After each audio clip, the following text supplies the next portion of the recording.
Well, welcome to the podcast.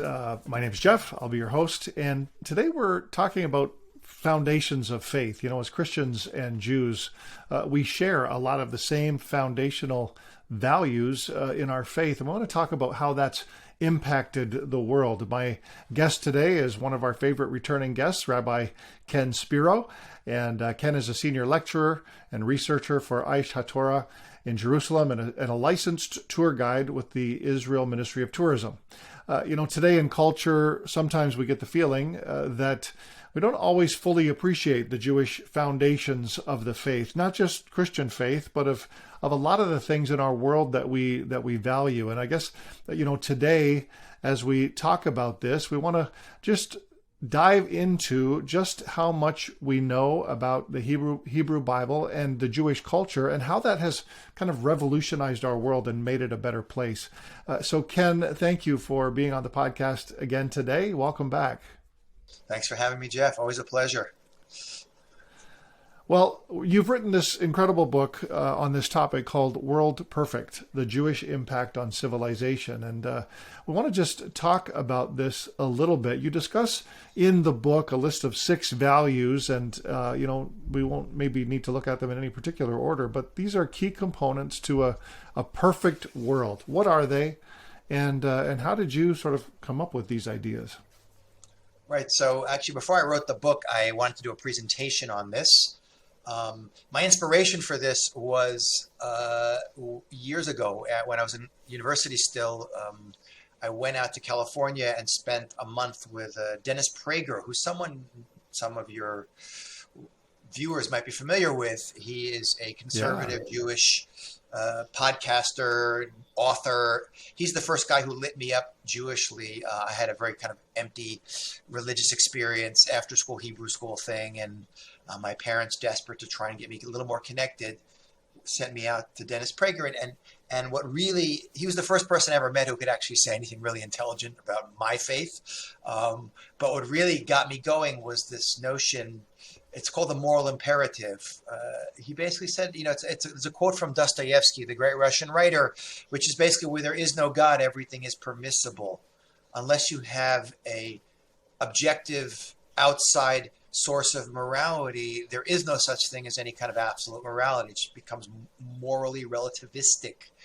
And that's an idea that even in, when I was in college still, and I was kind of liberal then, I definitely moved away from that, a lot of positions I had when I was younger, but that's an idea that really, really struck me as extremely powerful.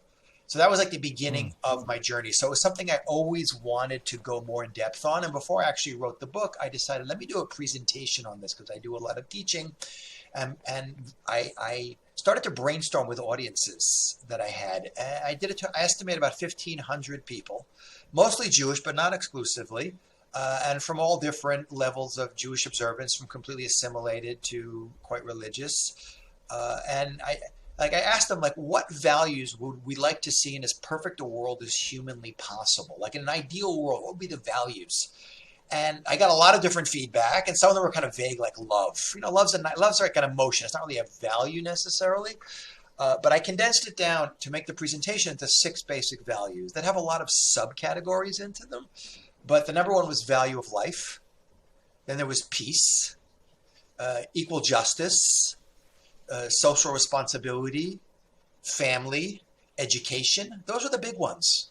Without these, and these are like really, if you look at what makes up Western liberal democracy, these really are, to a large extent, the foundational values of the cultures. The family one has gotten the one that's gotten a little more gray, but the other ones, no one really argues over. So I always, when I'm speaking to my Jewish audiences, and I have a PowerPoint I use to illustrate this point, these values appear. And I say, what do you think? Everyone likes these? And everyone nods their head. And I say, you should look around the room. This might be the only time you ever see a room full of Jews agreeing on anything. We like to argue a lot. Jewish people are known for being fractious. But I say that it's not just Jews. It's pretty much anyone you ask. You don't have to think, should people be allowed to live? Should they be treated equally before the law? Should we take responsibility for the world? These are like no-brainers. And I always start out with this point that it's almost as if there's no debate. There's an instant response. I said, it's almost as if these ideas are like kind of born programmed into our brains. Like when you buy, your smartphone, it comes with an operating system, or your computer. So the question I open with, which is the question I opened my book with when I wrote a book afterwards about it, is, are these values innate in our consciousness, or did we learn them from somewhere? And if we learn them from somewhere, then what's the source? Yeah. Yeah, that's good. I think that listening to you list the six, just kind of mental check marks as you're going along, and I think you're onto something there. I think that either we are born understanding these things, or we're taught them, and of course, if we are taught them, there has to be a source. I do this presentation. We go through all these values, and I show people how these values are not innate. That in the ancient world, you did not have these things. Value of life is something we assume is a natural thing. I don't want to go into it now in detail. I'm happy to discuss it more if you want, but it's not true. The ancient world was a callous, brutal place. But once we line up that these are the values we want to see, then the question I ask is, okay, but like, where do we get these values from? Now that we see these are not innate in human consciousness, and we didn't have equality before the law and the value of life, and people were not educated, no one was taking social responsibility, and yada, yada, yada. So then I go back to, okay, what is, to understand, okay, these come from Judaism introduced these to the world, but where do they come from? What's the origins? So it comes from one person, but it comes from one idea. I always ask my audiences, what's the one idea? And I'm doing the quotation marks. It's not an idea. It's the idea of one God. This idea that they come from an absolute objective source that is outside the physical universe, that tells creation, this is the way you have to behave. Let's go all the way back to the beginning. Abraham in the Bible, not the beginning, but the beginning of, the Jewish people. Abraham in the Bible is the father of the Jewish nation. Talk a little bit about him, and how was it that Abraham revolutionized our world exactly? The uniqueness of Abraham was, and Abraham goes back 3,700 years ago to what is Iraq of today, Ur of the Chaldees, as they call it, or Kasdim, was that in a world where everyone, by the way, was just variations on the same theme. In the ancient world, today you have a lot of people who have no spirituality. They call themselves atheists. They call themselves agnostic. In the ancient world, no one's like that. People were much more, even if it was impure spirituality, everyone was connected. It was like a capital offense to deny the existence of a spiritual reality. But Jeff, all of these spiritual realities were polytheistic, which means people had different kinds of gods for different things, but the world was full of these gods who existed within the world, who all wanted different things from you and had different powers, and were superhuman and immortal, meaning they had powers we didn't have, kind of like the X-Men, and they were born but didn't die, and it was very hard to kill them. But they were otherwise like you and I. They actually behaved worse than you and I. They were like characters in a really bad telenovela, soap opera. So because of that, you had a whole world that believed in polytheism and was very immoral and became very amoral, even to very sophisticated societies. Into this world, in the center of what is called the cradle of civilization, which is the ancient Near East, which is the area of Iraq, the Tigris and Euphrates rivers, appears one man, Abraham. And I say he's unique for two reasons. That first of all, he's a free-thinking super genius. He's able to think outside the box in the established pattern of polytheism. Think about it. If you and I were just going to forget that we've been raised from birth to believe in one God, whenever, if we were to make up a spiritual realm on our own, we'd come up with polytheism. Gods who look and act like us, just on a bigger scale, like in a soap opera. Abraham gets past that, and he comes to the realization that there's an infinite, invisible being, which, by the way, is impossible to even comprehend. Infinity is not the number pi. It's not like space. Space is finite. The human mind can't even comprehend what infinity is. It's beyond the realm of the human mind to understand the concept of infinity. A being that always was. What does that even mean? But Abraham's able to connect to that, which shows you what a radically transformative, free-thinking super genius the guy is. But his other greatness is that imagine being in a world where every single person believes X and you believe Y. Like, how many of us would have the nerve? There's a great word in Hebrew. It's called chutzpah.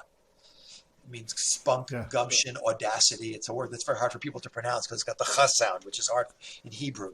But how do we have the chutzpah to even whisper it to their best friends? That's the real greatness of Abraham. There have been people who've known things to be true, but haven't been willing to put it on the line. Abraham's greatness is he says, I don't care what anyone thinks. I want truth regardless of consequences. And you see that, and the Bible tells us, and it's also some of the stories in the Midrashim, which are the rabbinic stories that fill in some of the details missing from the Bible, that Abraham on multiple occasions was put to the test on a very extreme level. Renounce your faith or die, and he was willing to do it. Truth regardless of consequences. He says, I choose to live, if necessary, to die for the reality of God. And we have to appreciate, Jeff, that Abraham appreciates a lot better than we do. You don't do anything for God. He's infinite. God doesn't need anything from us. Like you have an uncle who has an endless bank account. There's no money you can give him and nothing you can buy him that he can't afford himself. But Abraham recognizes that without that relationship with that infinite being, first of all, we're missing the whole purpose of creation. And not only that, we're going to eat each other alive because the values that we're going to come up with naturally are going to be incredibly destructive. So he dedicates himself to this unique mission, which becomes the national historic mission of the Jewish people, which is, a lot of people are familiar with this idea of chosen people. And people don't understand it. People come to me and go, you think you're chosen? What are you chosen for? Sometimes they're very aggressive. And I said, whoa. First of all, I always explain it like this. Abraham says to God, God, I choose you. I choose to dedicate my life and the life of my family to one mission, to teaching humanity about the reality of you and the values that come from a relationship with you. And Abraham says back to God, you're choosing me, Abraham, I choose you back. You and your descendants. Jewish people, what are we chosen for? Not privilege. We're chosen for responsibility. What's the responsibility? To keep doing the job Abraham started, to be the catalyst to connect humanity to the reality of God and to teach by example, not to convert. Judaism is not into conquering and converting. It's not a Jewish thing at all. I always jokingly say the only Jewish empire in history has been Hollywood, a complete creation of Jews and absolutely not a source of Jewish values because the Jews that created it were disconnected Jewishly. But our job is to live and act in a way that inspires other people. That's been the national historic mission of the Jewish people. But that goes back to the greatness of Abraham and his uniqueness. Think outside the box, radically transformative thinker. Mm-hmm. So, Ken, just kind of help the people that are listening make a comparison between these Jewish values that Abraham begins to live by, and eventually, of course, we get them in a much more structured way through Moses. But talk about the comparison between these values and the values of other nations in the ancient world. I know you didn't want to go into a whole lot of examples, but I think it's important for people to understand that those 6 things you talked about haven't always existed. Absolutely not. That's a great point. And to begin with, we have to really appreciate that when we're talking about values, we don't mean primitive world versus the sophisticated world, or the modern developed world, or democracies versus. That's not the issue here.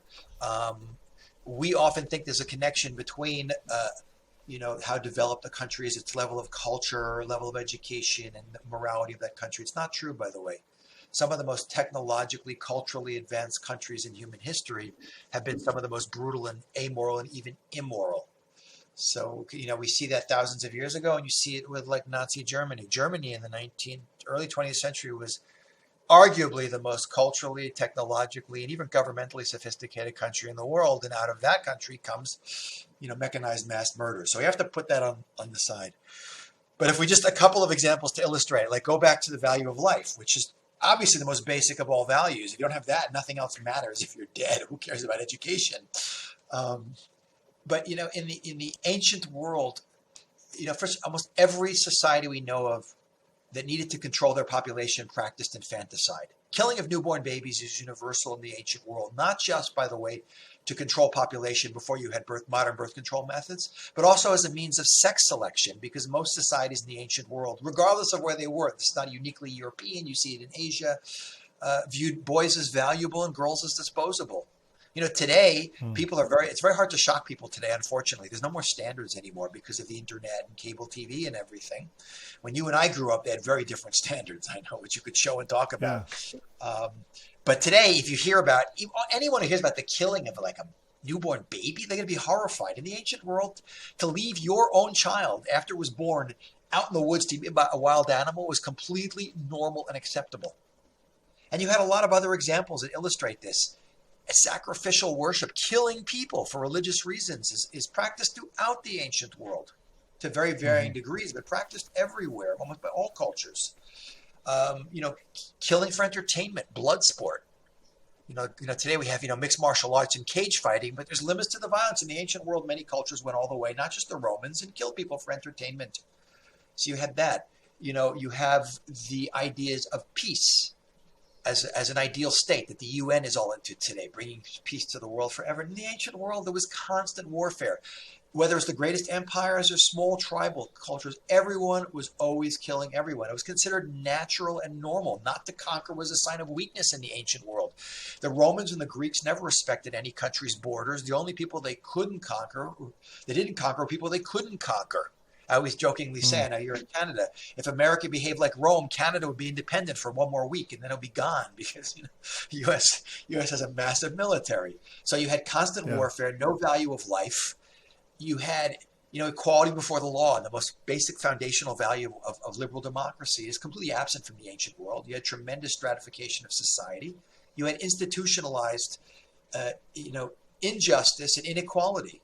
You had a small, and almost anywhere we look, whether it's in Asia, feudal Europe, the Middle East of thousands of years ago, you had a small elite that pretty much controlled everything and had all the power. And pretty much everyone else was at their mercy and just struggled through existence. The notion of proactive social responsibility, which is a fundamental point of all Western liberal democracy today. The government has to help you if you're hungry, if you're homeless. You don't have any of that in the ancient world. The tough die. Wherever you look, I'm telling you, it's shocking. And these were like beautiful, sophisticated cultures like ancient Greece, where people walked around in nice togas and beautifully planned cities with classical architecture and discussed philosophy, yet they were dumping babies down sewers, constantly killing each other, incredible levels of poverty. The level of education, when I tell people that up until about 500 years ago, and with the printing press and the Protestant Reformation coming together, until about 500 years ago, the average rate of literacy for literally millennia was 1 in 1,000 people could even read a book. That's insane. So if you could beam people back, they would be shocked. Yeah. It's interesting, Ken, you used a phrase there, institutionalized. This was going on in societies and cultures that weren't necessarily, lawless or without a code. It was just a very different code than what we would understand. Am I catching that right? 100%. Every society, Jeff, it's such a great point you brought up. Law is a basic, whether it's codified law written down. Some cultures are illiterate. You go to Papua New Guinea or the Bushmen in the Kalahari Desert. These are not cultures. These are Stone Age cultures, but they have very clear sets of what's permissible and not permissible. Whether it's relations and marriage and whatever, they have such a thing, or property ownership and things like that. So no matter where you look, you have to have a code of laws, because otherwise you have anarchy, whether it's on a tribal level or on an empire level. But the mistake we make is to think there's a connection between law and order and morality. The two don't go together. Rome, for instance, was an incredibly law and order. Rome is famous. Roman law. We always talk about Roman law. They had a great legal code. But that doesn't, the Germans also had a great legal code. But that doesn't mean you're moral. It doesn't mean you behave properly. It doesn't mean you value life. It doesn't mean you take care of the poor and the oppressed. You can institutionalize oppression and things like that within the legal system, which it often is. And you can see in ancient legal systems, there's clear differentiation legally enshrined between different groups of people and what they're entitled to and the rights they have and the responsibilities they have. So we make a mistake of thinking, that humans on their own will come up with these things. We're getting a little off topic, but it's such a great line because people always ask. We talk about today, by the way, in Israel, just ended. We had international commemoration of International Holocaust Memorial Day, because it corresponds to the liberation of Auschwitz. So it's a day. Now, people always ask in the Holocaust, where was God during the Holocaust? Which is a great question. Why do bad things happen to good people? And I'm not going to go into that now. But I always say, and it's not my original line, but people say, before you can ask where God was, you have to ask, where was man? Because, the greatest lesson you could probably learn from the Holocaust is the failure of enlightened Western civilization to produce a truly better world on a higher moral, spiritual level. Maybe Hmm. technologically it was better, but are you kidding? From that incredibly culturally, technologically advanced country, Nazi Germany, everything that humanity had been able to perfect was used for the most evil purposes: mechanized, industrialized mass murder of millions of people. A unique event in human history. Yeah. No one ever did that. So we should never think that humanity on its own will be able to come up with, I mean, people will debate this point, but that's why I love history. History is the proving ground of ideas. We've run this idea through many, many cultures for thousands of years, and we've seen over and over again that not only does humanity not come up with the proper moral behavior in an absolute sense that truly makes the world a better and stable place. Sometimes the most sophisticated, culturally, technologically advanced cultures are the worst, like Rome. Like let's have blood sport in coliseums where thousands of people kill each other, or watch people being fed to animals. Beautiful, beautiful arenas. We had tickets, and you got a Yeah. seat, and a cushion, and you got free meat and free wine, and it was like a great sporting event. Like you watch a hockey game in Canada or a football game in America. We can't make that mistake. That's what history shows us. Where there is no God, everything is permissible, even in the most sophisticated, technologically, legally, law and order societies in the world. Wow. Okay, so we've established then that these ancient civilizations, like the Greeks, the Romans, even the Greeks who maybe have been attributed the idea of modern democracy, but their value systems fell extremely short when it comes to morals and to these sort of six moral imperatives that you're talking about. So let's get into it. How has Judaism contributed to the not just the development of modern democracy, but to much of the ideology that that the world has adopted over the centuries? Yeah. So another great question here. Here's my book. So this is like the first half of the book is going into comparing the values, the six values, and going through what it was like in the ancient world. And then I talk about what Judaism introduced on a conceptual level. But the really interesting part of the book, which is really the second half of the book, is how did they get the word out? But Mm. but first you have to understand on a conceptual level. Once you bring an idea of one God into the world, that's an incredibly transformative idea. First of all, it means that morality now is not subject to what society views is the majority wants, what's expedient, for instance, overpopulation is always an issue that societies have to deal with, especially when you have, shortages of food, which is common in the third world today and certainly in the ancient world. Supply chain issues that we're now seeing a little of now, but doesn't mean nothing like, supply chain issues is you go to the store and you can't get the beer you like. That's our supply chain issues today. But so we have on a first of all, you have on a conceptual level, once you have an idea of one God who's giving you a standard of what is right and wrong, then it's no longer about what works. Like going back to this issue of, like I said, overpopulation and having to feed a population, having to control the population. Before you had modern Planned Parenthood, birth control, not to go into that issue at all. But, in the ancient world, people just got together and figured the people we're least attached to are newborns, they don't know anyone yet. Let's get rid of them. But when you have a being that says, no, no, no, I'm the creator of the universe, human life has intrinsic value. And if you need to control population, it's going to happen another way, but it ain't going to happen by you killing off newborn babies. That's a dramatically transformative idea. You just take the beginning idea in the Bible where it says, in Hebrew, it says, God creates human beings, B'Tselem Elokim, in his image. The obvious question you have to ask is, what does that mean? B'Tselem Elokim. God's infinite. We often have images of him like the Sistine Chapel with the big guy with the beard up on the top with Michelangelo's artwork and Adam like this with the hands meeting. That's obviously not God. You can't picture God. He doesn't have any physical form. So what do we have that's God-like? And this is the real transformative idea in terms of morality. We have this soul. We have this infinite spark. It's like every human being is endowed with this. We're all made, regardless of your skin color or your gender or anything else I like to throw into the world today to try and separate us. Forget it. No, the bottom line thing is all human beings are made in the image of God. The moral implications of that are incredibly transformative. First of all, it means if every one of us has this little divine spark in each and every one of us, it means that every human life has infinite value, which is why it's a very famous statement of the rabbis mentioned in the Mishnah, in the oral law. It says, saving a life is like saving a universe. He who saves one life, it's if he saves the universe complete. But you understand, because we all have a little piece of infinity. We have a godliness within each and every one of us. And then take another step. If every one of us has this divine spark within us, this soul, this neshama, as we say in Hebrew, there's a fundamental equality amongst every one of us.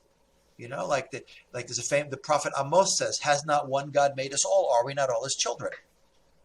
And if we're made in God's image, we have an obligation to act like God. One of the, Judaism has, we're all know the 10 commandments. Judaism has 613 commandments. And one of the 613, some of them are very tangible and some of them are kind of like just statements. One of them is, V'halachta b'drachav, go in his ways, be like God. Like, what does that mean? I sit in a cloud, I throw lightning bolts at people. No, the rabbi is interpreting to say, just as God is kind and merciful, you have to be kind and merciful also. So these are kind of general vague principles, which Jewish law spells out with a lot of specifics. Judaism never leaves anything up to just general statements. Love your neighbor as yourself. There's hundreds of pages of legal discussion on what that means practically. Judaism is very much into that kind of stuff, taking nice ideas and transforming them a la B.F. Skinner, the behavioral psychologist, that we go according to our actions. You can't just leave it to vague statements. But these ideas, these fundamental principles, which are then translated into practical application, created a unique Jewish outlook and a unique Jewish way of life that, if you have to be like God, what does that mean? In Jewish law, you have to give 10% of your income to charity. There's incredible number of sub-little laws about how you're supposed to treat your fellow man, including how you speak correctly. Value of life. It's not just, all life. Judaism, by the way, there's situations, and I want to go into the debate on abortion, but Judaism spells out very clearly under which circumstances you can take a life, or you can't take a life, but life has intrinsic value. To take a life is an incredibly heavy thing. Certainly not for entertainment, right. Certainly not for religious reasons as a form of human sacrifice, certainly not as a form of, birth control. So what Judaism was able to create, which Abraham starts with, and Abraham didn't get the Bible, the Torah yet. The Jewish people, many, hundreds of years later, stand at Mount Sinai after we leave Egypt, and a unique historical experience, national revelation, where the creator of the universe speaks to the entire Jewish people, and then he gives us this entire book of laws and all the oral tradition that enables us to interpret these statements and apply them. But this is the whole process that begins with first an understanding of the nature of reality and God's relationship with humanity as the source of morality, and then ultimately transforming us from a family, an individual belief system of one person, to a family faith, Abraham to Isaac, Isaac to Jacob, Jacob to his 12 sons, 12 tribes, nation, to then getting an entire corpus of its legal body, its legal ethical teachings that enables us to create a unique spiritual nation that's supposed to be this light to nations that's going to transform this world. That's the first part of the riddle. The second part is okay, so we understand how the Jews got it. Then the question is, okay, how did the rest of the world get it? So that's the really interesting part. Maybe you want to comment on that or ask a question here, but they have. Well, I love that idea of the divine spark in every person. If we all sort of trace our lineage back to Adam, for those of us that believe that, then there is tremendous reality there. That one of my favorite verses, says, this is just the English. I'm not a Hebrew scholar, as you know, but it says that God has set eternity in the hearts of men, and to me that's just it's such a huge idea. And I love how you've sort of fleshed that out for us a little bit. So if all of us have this divine spark, then really what it takes in order for us to buy into these 6 moral imperatives that we're talking about is first, that foundational recognition that there not only is a God, but that that He has put some of His character in us, and if we really want to respond to that God, have a relationship with that God, then we need to be like him in his character, which you've already pointed out. So we want to get to the sort of the practical side of this conversation, though. How then does it get worked out in modern society? What are the steps that it took, for, say, our ideas about democracy or our legal system to be reflective of these ideas that come all the way back from the ideas of Judaism? Good. Another huge, great question. Just to comment, by the way, on something you said first. You talk about, God puts eternity in the hearts of men. The most godlike thing God gives us on a metaphysical, spiritual level is we have this soul, but the greatest thing he gives us is free will. Mm-hmm. Animals are instinctual. They don't, dogs and cats don't sit around having philosophical discussions about the right moral behavior. The animals act on instinct. Human beings, part of the godlike thing we're given is the ability to choose. And the ultimate choice we make is whether we're going to live with the reality of God or not. Because human beings can be incredibly, which is why there's no connection between level of education, level of intelligence, and the ability to think clearly and live in reality. I know some very intelligent, well-educated people who, in my opinion, are not clinically insane, but clearly crazy in terms of decisions they make. That's because their center of where they're viewing the world from is just so different. So, but the first decision a person has to make is, and all people of faith make this decision. We might argue over some of the details, but I'm going to live with the reality that there's a creator of the universe who runs the show and wants certain things from me. And while he gives me free will to ignore him, then it's a struggle. It's not easy to do. We're always being pulled. To have free will, you got to be pulled between two things. If we're just automatons programmed in to just obey God, we will do this. That's not what God wants from us. He wants us to choose to make our will his will. That's the biggest choice. That's what we're judged on, basically. The unique abilities we have and how much we choose to be godlike in our behavior. But that involves, on a personal level, a fundamental decision that we're first and foremost, we're going to struggle, we're going to fall. That's the nature of being human.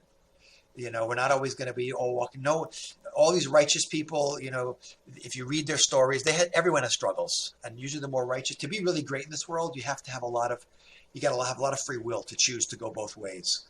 The greatest people in this world were not the mediocre people, or the people who really pulled in two directions and made the choice to go in that right direction and use that godlike free will despite the struggles, because sometimes it's a lot easier to go in the wrong direction. You know what I mean? It's a lot easier to eat all the junk foods you want than to diet and lose the weight. One requires discipline and work. The rewards are ultimately a lot better, but you got to work a lot harder.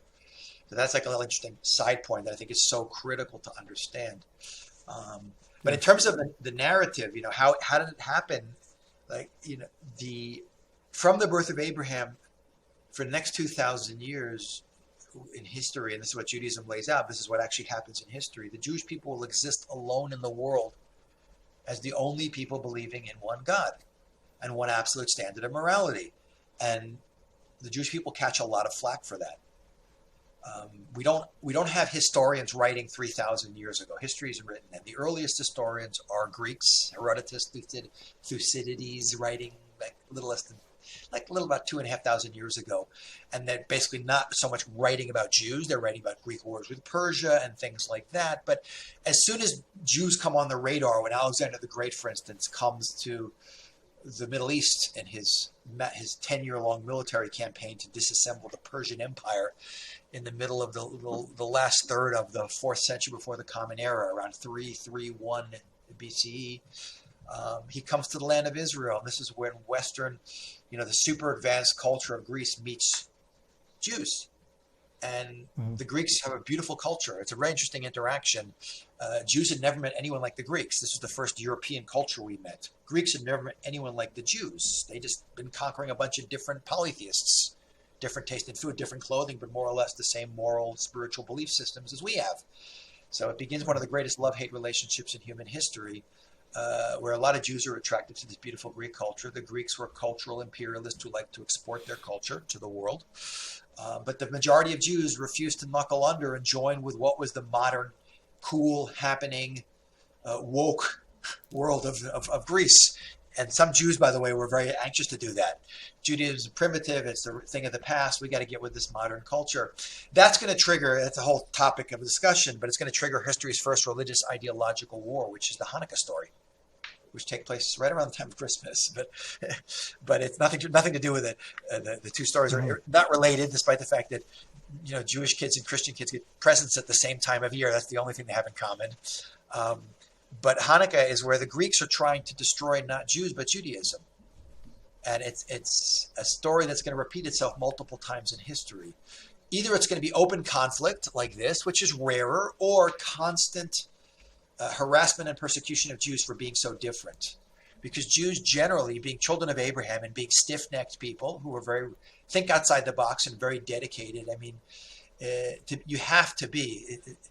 The words used in the book of Exodus is Am Kashi Oref. They're stiff-necked people, which is viewed as a negative statement after the golden calf story.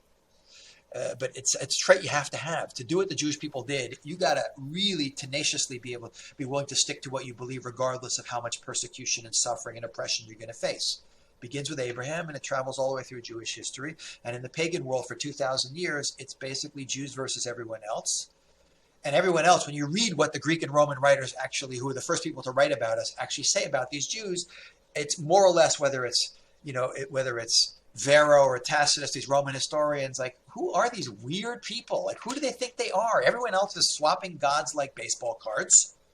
If you came from Persia and you went to Athens, of course you went to the Temple of Athena and made an offering to the patron goddess of that city. And these Jews, like, they don't do any of this stuff. They don't eat our meat. They won't drink our wine. They won't marry our women. They won't worship our gods. They take one day a week off. They're so lazy. We work all the time. Like, what are these people? Who do they think they are? Remember that book, Men Are From Mars, Women Are From Venus? This was the world for 2,000 years. Jews are from Mars and the rest of the world is from Venus. And it either led to constant low-level animus and hostility directed at Jews or open violence directed at Jews for 2,000 years. You get to 2,000 years ago, and then, and it's interesting, I always say that it had the Jews not maintained this very different level of, and in the Roman period, prior to the birth of Christianity, you had a lot of groupies, pagan Roman, Greek Roman groupies of the Jewish people who said, look at these people. Our gods are all like sleeping around and killing each other and killing us and cynically using and abusing us. The Jews have this like one loving guy.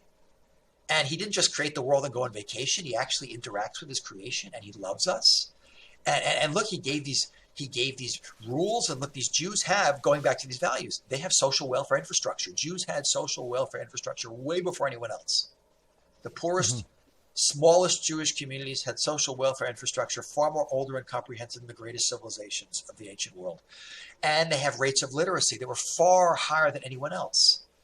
And they have like this soul food, this kosher stuff, and they have this day off, a spiritual day to reconnect and recharge yourself. And there was a lot of aspects of Judaism which the pagan world, which was very cynical and nasty and cruel and callous, viewed as positive.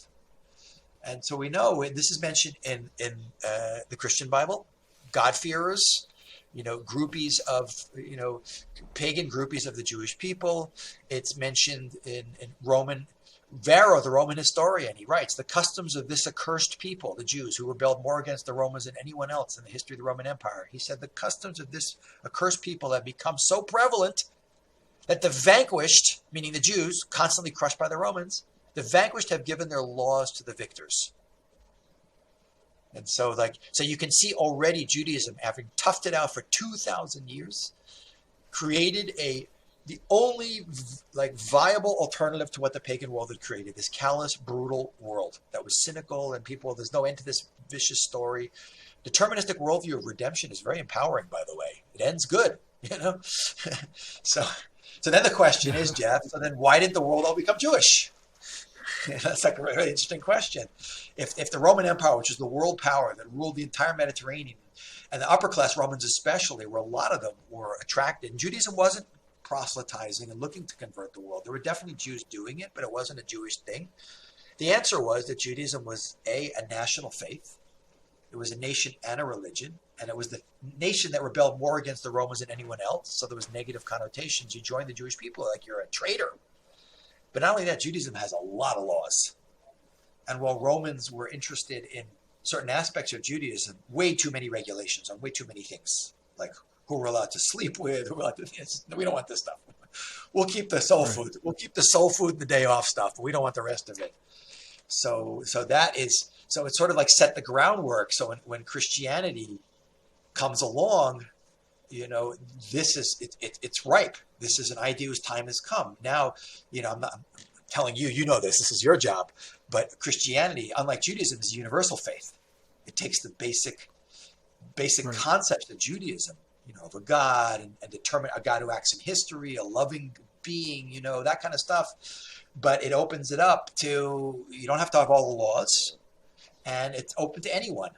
So Judaism kind of laid the groundwork, and Christianity, which was definitely into spreading the faith, is able to capitalize on it very powerfully. So it's like, like if you read Malcolm Gladwell's book, The Tipping Point, clearly the Western world was looking for something different in Judaism, and monotheism offered that difference that made the difference.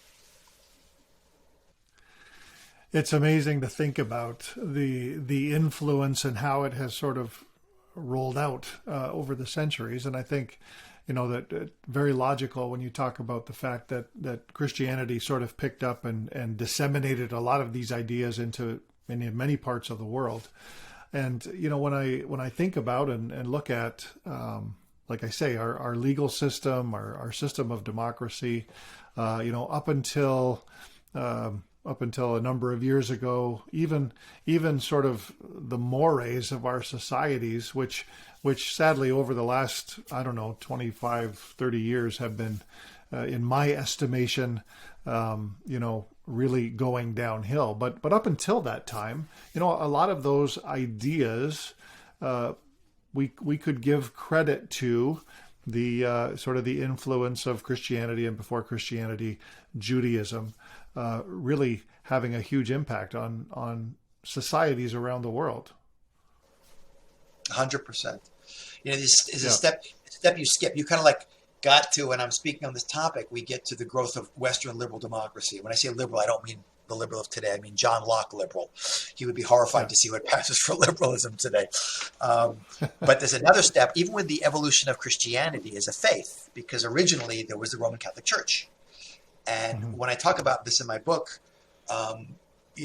while early Christianity to a large extent pulled some basic foundational concepts out of Judaism, in a lot of ways they were not practicing what they preached.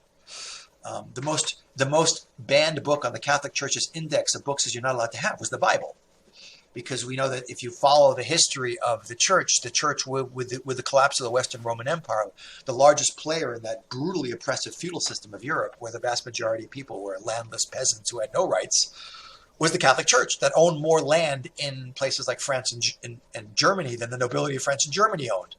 So it was in their best interest to kind of selectively read the Bible the way it fit the economic, political realities of the time. And it's a problem with being a player, being corrupted by that system themselves. So you didn't necessarily, it's a process that's going to literally take almost 2,000 years for Christianity to evolve away from kind of weaning itself off of the vestiges of what existed previously, or the feudal system that emerges from the Roman Empire, to a vision of the world that is much more in keeping with what God really had in mind.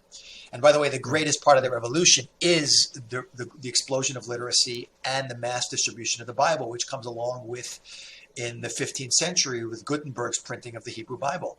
People like Wycliffe, before that, there were Christians who were martyred for translating and trying to get the Bible out there. Because anyone in medieval Europe reading the Bible, reading God's book and seeing how the church was behaving, would see the disconnect was so absolute. So the first book they needed to suppress was that book. I know it sounds weird when I tell people the number one book on the Catholic Church's index of banned books, which was, by the way, only in Latin. So even if you could get a copy, first of all, everyone was illiterate. And people didn't know Latin even as a spoken language. So it was just, we got to keep this stuff down, because this is not what the creator of the universe had in mind. We don't want to show people that stuff. God forbid we show them the word of God. But with that kind of perfect, it's like another Malcolm Gladwell moment in history. between Martin Luther recognizing the corruption of the church, and he's a century after the printing press, but then the printing press coming along and movable type making the mass printing of books. You have an explosion of literacy, and you have the Protestant idea, which is very much espoused by a lot of Protestant thinkers, was you don't need anything between you and God. I mean, Abraham didn't have anything between him and God. You don't need like a church figure who is like, let's say the Pope is the intermediary. You read the book and you use your consciousness and you use your free will to decide what the creator of the universe wants for you, which is why Judaism puts such a high emphasis on being literate. There's a famous statement of the rabbis, Ein am haaretz chasid, an ignoramus can't be righteous because you don't know what God wants from you. You have to learn how to learn, and you have to be independent, and you have to have first made the decision that you want truth regardless of consequences, and you're not going to be afraid to change if you know that God wants something different from what's comfortable for you. You got to be willing to move out of your comfort zone.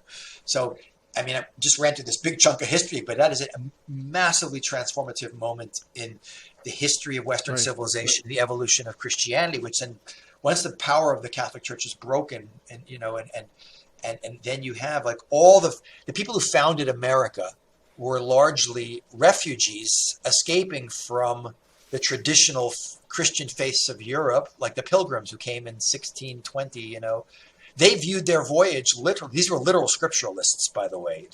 All these guys knew the Bible, albeit in translation. But they literally viewed them, what they were doing, crossing from England. This was like Egypt. The Atlantic Ocean is Yam Suf, which is always translated as the Red Sea, but it means the Reed Sea. The sea splits we cross, and America is the promised land. And we're going to do a new covenant. They literally had these pacts. And you look, by the way, if you've seen, you ever seen Plymouth Rock? It's this rock that has 1620 carved into it. It's in a concrete cage today with metal bars in Plymouth, Massachusetts. But they viewed themselves as kind of like on a spiritual, historical reenactment of what the Jewish people were doing and getting back to the true faith that God wanted from them, and a fresh start and a new piece of real estate. And they brought with them, and it's a fascinating topic, how much of the citations for the legal codes of these colonies, whether it's New Haven, Connecticut, or in Massachusetts, are based on Old Testament sentences from the Hebrew Bible. By the way, they were much more into even their names. You don't find these guys named Luke and Matthew and stuff like that. They're all Abraham and Isaiah and anglicized, Obadiah and stuff like that. They really wanted to recognize that real Christianity has been perverted by all kinds of like obfuscations, and we need to get back to the Judeo roots of Christianity, including, by the way, a lot more observance than a lot of Christians keep today. Very strict Sabbath observance in these colonies, albeit on Sunday, not Saturday. You had to be in church. You couldn't sweep your floor. Not supposed to light a fire, like a lot of things so that really is the beginnings of, if you look at modern Western liberal democracy with the American Revolution, so much of it, even though the founding fathers were largely not, a lot of them were deists and even Freemasons, but there's no question that the idea of God is the arbiter of what's right and wrong, not some king in England. Is the fundamental foundational thing that there are, it says in the Declaration of Independence of the United States, it's right there in the opening statement, we hold these truths to be self-evident, that all men are created equal, that they're endowed by their creator with certain inalienable rights, amongst them life, liberty, and pursuit of happiness, is arguably one of the most transformative political statements ever made in all of human history. And it goes all the way back to Abraham, saying there's one God, there's one standard of reality, and there's rights and responsibilities that no human being is allowed to touch. Well, that feels like a great place to sort of segue and kind of move to conclude. We go all the way back to Genesis 12. God promises Abraham in Genesis 12 that he and his descendants will be a blessing to the nations. And then he also says, that if we bless the Jewish people, will be blessed, and those who curse them will be cursed. And so we want to make sure that we're continuing to at least I want to make sure that I'm continuing to bless Israel and to bless the Jewish people, because there's a selfish kind of part of that says, well, I'm going to be blessed as well. But truly, the world has benefited and been blessed. The nations have been blessed because of this idea that Abraham begins to popularize among his family, and eventually through the Jewish people to the church, and the church of the world. It really is intriguing. Ken, I love talking to you. You have so much information in your brain, I can't even imagine how you file it all the way in there. But thanks so much for being with us. Listen, let's finish with this one last thought, because it's intriguing. It's off topic, but it's intriguing.